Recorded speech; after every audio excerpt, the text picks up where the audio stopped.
नमस्कार, आप देख रहे हैं जनहित बुंदेलखंड। इसके लिए महत्वपूर्ण लोगों का मतलब नामित हुआ। इससे बुंदेलखंड के लगभग सभी सांसद विधायक कार्यक्रम आज हमारे जो सांसद वर्तमान है वो नहीं आ पाए हैं। उसकी वजह सत्र में चलने की वजह के कारण वो बाकी बीच में नहीं है। बाकी सारे इम्पोर्टेंट लोग जो राष्ट्रीय जी वो है, एक एक चीज को बारीकी से देखा, परिवार की परिस्थितियां देखी, परिवार के बारे में जाना, कहाँ आत्महत्या करी, उस सब जगह देखी। लोगों ने प्रशासन के अधिकारियों से मिले, जिलाधिकारी से मिले, उनसे भी कहा कि इसमें जो भी दोषी है उसके खिलाफ सख्त कार्रवाई हो, जिससे किसी परिवार की बेटी को अपने जान से हाथ धोना पड़े। और हमारे परिवार की बेटी की जान तो चलेगी, पर किसी और परिवार की बेटी की जान ना जाए, ये संवेदनशीलता दिखाने की आवश्यकता है। उसके लिए कोई मदद की मांग आपने प्रशासन से की? बिल्कुल बात है। हमारे ज्ञापन में हमारे सभी लोगों की राय से राष्ट्रीय पे 10 लाख रुपए की आर्थिक सहायता, एक सरकारी नौकरी की मांग की है। वही हम लोगों ने आश्वस्त किया है कि हम लोग अपने स्तर पर भी उनकी आर्थिक सहायता करेंगे, अपनी बेटियों को पढ़ाइए, बेटे को पढ़ाइए। हर उस समस्या के साथ आप सब परिवार साथ खड़े हैं। कोई भी समस्या है आने वाली, अगर हम लोगों को पूर्व में पता चलता तो हम कोशिश करते हैं, हम सब समाजवादी परिवार के लोग उस परेशानी को। क्या लग रहा है कि जैसे प्रधानमंत्री जी बेटी पढ़ाओ बेटी नारा दे रहे हैं, तो क्या लगता है कि इन पर? मैं सोचता हूँ कि अगर उनका नारा सच्चा और अच्छा है तो वो अखिलेश जी की तरह योजना क्यों नहीं बनाते कि हम आवेदन करें और खाता हमारे पैसा हमारे खाते में पहुंच जाए। हम लैपटॉप का आवेदन करें, लैपटॉप लिए स्कूल वाले खड़े होंगे, बच्चे कहाँ बैंक में घूमेंगे? वो पढ़ाई पर ध्यान देंगे, बैंकों में घूमे, ये तो खुद सरकार को नीति में तय करना है। अगर नीति सरल बनाए तो बच्चों को लाभ दे सकते हैं। नीति कठिन बना देंगे, ऐसी शर्तें डाल देंगे जिससे बच्चों का अधिकार छूट जाए। और खासतौर से पिछड़े वर्गों, दलित वर्गों के लोगों की शिकायत है कि काफी समय से हमारे साथ खिलवाड़ हो रहा, हमारे साथ रुक जा रही, कभी हमारी फीस रुक जा रही, कहीं ना कहीं कुछ कमियां निकाली जा रही, तो टेक्निकल कमी निकाल के टेक्निकल शर्तें डाल देते हैं। तो मैं सोचता हूँ कि ये मूल भावना के खिलाफ है।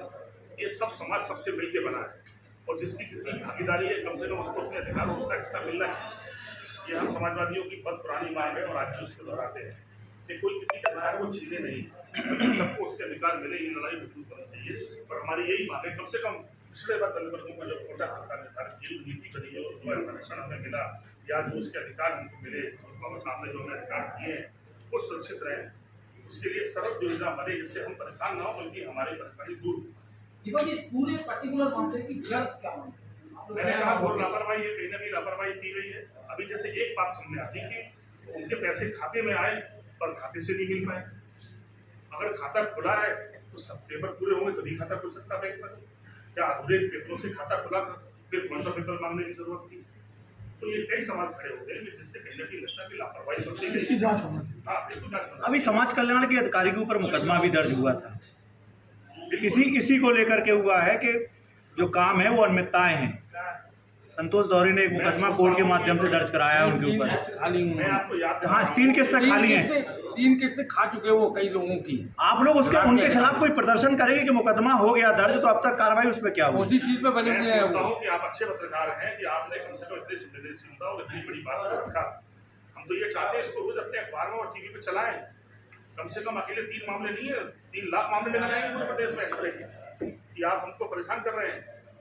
हमारी अगर नीयत साफ है तो सरल नीति बनाए ना। हम क्यों नहीं करते? जब हमारे पास सब कुछ सिस्टम ऑनलाइन है, आवेदन ऑनलाइन मांगे जा रहे हैं, सारे योजना ऑनलाइन हो रहे हैं, तो फिर हमें पैसा लेने के लिए क्यों लाइन पे लगाया जा रहा है? फिर ऑनलाइन फिर आप रहे हैं कि हम बैंक जाएंगे, क्यों बैंक जाएंगे, हमारे खाते में क्यों नहीं आएगा पैसा?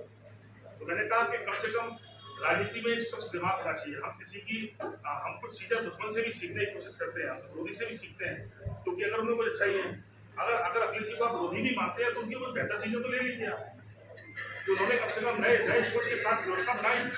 कैसे हम लैपटॉप पहुंचा दे, 70 लाख लैपटॉप पहुंच गए, एक उंगली में उठा पाया आपकी?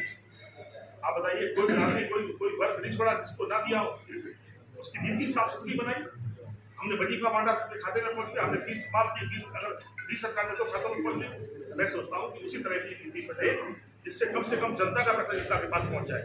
सरकार के पास कोई तखीना नहीं है बांटने के लिए। अगर सरकार के पास कोई पैसा है, वो पैसा भी लोगों का है, लोगों की मेहनत की गाड़ी कमाई का पैसा है। ये बात हमारे नेता मुलायम सिंह पूरे जीवन कहते रहे कि हम अगर किसी की कर्जा भी किसान का माफ कर रहे हैं तो हम उस पर एहसान नहीं करते, बल्कि उसके पैसे से उसकी मदद करने की कोशिश कर रहे हैं। वो हमें पूरे देश को खिला रहा है, वो देश की पूरी असली ताकत है, वो रीढ़ है। अगर हम उसे कमजोर करेंगे तो फिर हिंदुस्तान स्वस्थ नहीं, खड़ा नहीं हो सकता। यही नीति हमारी आज भी समाजवादी परिवार के लोगों की है कि हमारा जो पैसा है, हमारे बच्चों के अधिकार के लिए जो अम्बेडकर साहब ने हमें संविधान में जगह दी है और जो अधिकार दिए हैं वो कम से कम पूरे सच्चे मन के साथ निभाया है। आप विधायक जी हाँ।